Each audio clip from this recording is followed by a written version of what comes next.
میرے چینل پر خوش آمدید۔ ویڈیو دیکھنے سے پہلے چینل کو سبسکرائب کریں اور بیل آئیکن کا بٹن پریس کریں۔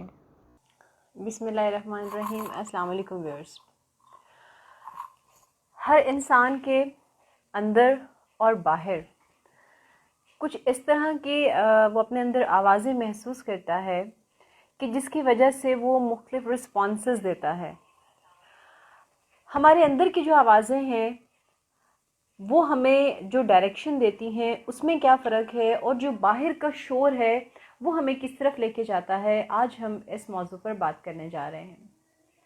اکثر اوقات آپ نے دیکھا ہے کہ کچھ لوگ بہت زیادہ متاثر ہوتے ہیں کہ ہمیں فلاں شخص جو ہے، اگر ہم نے یہ کام کیا تو فلاں ہمیں کیا کہے گا، لوگ ہمیں کیا کہیں گے، یا آج کل جو ہے اس کا ٹرینڈ نہیں ہے، لوگ بہت آگے جا رہے ہیں، میں بہت پیچھے رہ گیا ہوں، کسی نے کچھ غصے میں کہہ دیا تو فوراً سے موریل ڈاؤن ہو جاتا ہے، کسی نے ذرا سا کچھ چپتا ہوا جملہ بول دیا تو ہم اندر تک جو ہے وہ ٹوٹ جاتے ہیں، کسی نے کوئی ایسی سخت بات کہہ دی، کوئی ایسا سخت لب و لہجہ ہمارے سامنے آ گیا، یا حالات ہماری ایکسپیکٹیشنز کے مطابق نہیں ہیں، یہ جس طرح سے ہم سوچتے ہیں وہ سب اس طرح سے نہیں ہو رہا، یہ ساری باتیں جو ملٹیپلائی ہوتی چلی جاتی ہیں تو پھر کیا ہوتا ہے کہ ہماری شخصیت جو ہے وہ دبنا شروع ہو جاتی ہے۔ جس طرح سے مینس کچھ امپلسز ہوتی ہیں جو ہمارے اندر موجود ہوتی ہیں، اور جیسے بیرونی کوئی بھی طاقت ہوتی ہے وہ جب ہم پر اثر انداز ہوتی ہے تو اس طاقت کی وجہ سے ہم دبنا شروع ہو جاتے ہیں، ہم اپنے گول کو چینج کر لیتے ہیں، ہم اپنی ڈائریکشنز کو بدل لیتے ہیں۔ ہم فرض کر لیں کہ ہم کسی چیز کو پکڑنا چاہ رہے ہیں اور ہمیں اندازہ نہیں ہے کہ یہ بہت زیادہ جو ہے وہ بہت زیادہ گرم ہے، ایک دم ہم اس کو ہاتھ لگاتے ہیں اور پھر اپنا ہاتھ پیچھے ہٹا لیتے ہیں کیونکہ وہ ہمیں بہت زیادہ گرم محسوس ہوتی ہے۔ ہم نے اس کے اس احساس کی وجہ سے پھر اس کو ایک دم سے ہم پیچھے ہٹ گئے۔ اسی طرح سے جو ہمارے ارد گرد جو سخت اور گرم قسم کے حالات ہوتے ہیں، جو ایک عجیب قسم کا شور اور ہنگامہ برپا ہوتا ہے جس میں لوگوں کی رائے، لوگوں کی پسند ناپسند، لوگوں کی سوچ شامل ہوتی ہے، تو اس کی وجہ سے کچھ لوگ ایسے ہیں کہ جو اپنی ڈائریکشنز کو چینج کر لیتے ہیں، جو اپنے گولز کو چینج کر لیتے ہیں، جو اپنے ٹاسک کو چھوڑ دیتے ہیں،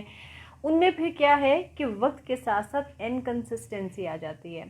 اور اس کے کمپیریزن میں وہ لوگ جو کہ اپنے اندر کی آواز کو سنتے ہیں۔ سم ٹائمز ایسے ہوتا ہے کہ آپ سو رہے ہوتے ہیں اور آپ کو کوئی ڈریم ایسا آتا ہے، آپ ڈر جاتے ہیں، لیکن یہ جو ڈر ہے یہ آپ کے اندر سے آیا ہے، اور اسی طرح آپ اس کی وجہ سے آپ اگر کوئی اپنے سپوز آپ کوئی کام کرنا چاہ رہے تھے، آپ نے وہ کام نہیں کیا یا اس میں آپ نے تاخیر کر دی، تو یہ سارے کچھ فیلز جو ہمارے اندر سے آتے ہیں۔ سم ٹائم ایسے ہوتا ہے کہ ہمارے اندر سے ہمیں موٹیویشن آتی ہے اور ہم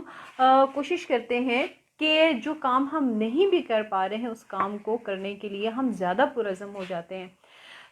دو طرح کے لوگ ہوتے ہیں جو اندر کی آواز کو سنتے ہیں، اور کچھ لوگ ہوتے ہیں جو باہر کے شور اور ہنگامے کو لے کے چلتے ہیں۔ تو جو لوگ باہر کے شور اور ہنگامے کو لے کے چلتے ہیں وہ کبھی بھی زندگی میں اس طرح سے سکسیسفل نہیں ہو پاتے ہیں جس طرح سے وہ شخص جو اپنے اندر کی آواز سنتا ہے۔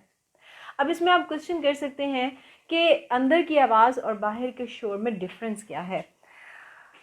اس میں ایک میجر ڈفرینس یہ ہے کہ جو ہمارے اندر کی آواز ہے، جب ہم اس کے اکارڈنگ کام کرتے ہیں تو اس میں جو سکسیس اور فیلئر ہوتا ہے اس میں ہم زیادہ سیٹسفائیڈ اور کنٹینٹڈ ہوتے ہیں، ایز کمپیئر ٹو ان دو سرکمسٹانسز کہ جن میں ہم بیرونی طاقتوں سے متاثر ہو کر، بیرونی جو عوامل ہیں ان سے متاثر ہو کر جب ہم اپنی زندگی میں آگے چلتے ہیں تو وہاں پر جو ناکامیاں آتی ہیں، وہاں پر جو ہمیں فیلئرز فیس کرنے پڑتے ہیں، اس کی ریشو بھی زیادہ ہوتی ہے، ہماری ناکامیوں کی ریشو بھی زیادہ ہوتی ہے۔ اس کی ریزن کیا ہے؟ کیونکہ ہم اپنے اصل سے ہٹ جاتے ہیں، ہماری جو ڈائریکشن ہوتی ہے، جو ہمارا اصل راستہ ہوتا ہے، ہم لوگوں کے ڈر کی وجہ سے، اس شور کی وجہ سے، اس ہنگامے کی وجہ سے جو ہمارے ذہن پر، ہماری سوچ پر حاوی ہو جاتا ہے، ہم اس سوچ سے ہٹ جاتے ہیں اور پھر ہم اپنی ڈائریکشن بدل دیتے ہیں۔ ہمیں یہ کوشش کرنی ہے کہ ہمیں اپنے راستے کو تبدیل نہیں کرنا ہے، ہمیں بیرونی طاقتوں سے متاثر نہیں ہونا ہے، ہمیں بیرونی شور سے متاثر نہیں ہونا ہے، اور اپنے اندر کی آواز کو سننا ہے۔